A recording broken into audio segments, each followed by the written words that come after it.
12 స్తంభాల పందిట్ల ఉయ్యాల పడుకున్న సాంబయ్య లగరా లగరా సాంబయ్య లగరా నాయ్య లగరా పరమాత్మ లగరా ఎన్నీళ్ళు సన్నీళ్ళు ఏకము చేసినము స్నానమాడంగా లగరా లగరా సాంబయ్య లగరా నాయ్య లగరా పరమాత్మ లగరా మల్లెలో మాలలో నీకోసం తెచ్చినము అలంకరించంగా లగరా లగరా సాంబయ్య లగరా నాయ్య లగరా పరమాత్మ లగరా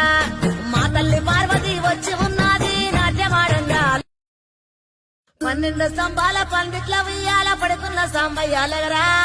లగరా సాంబయ్య లగరా నాయ్య లగరా పరమాత్మ లగరా ఎన్నీళ్ళు సన్నీళ్ళు ఏకము చేసినము స్నానమాడంగా లగరా లగరా సాంబయ్య లగరా నాయ్య లగరా పరమాత్మ లగరా మల్లెలో మాలలో నీకోసం తెచ్చినము అలంకరించంగా లగరా లగరా సాంబయ్య లగరా నాయ్య లగరా పరమాత్మ లగరా మా తల్లి పార్వతి వచ్చి ఉన్న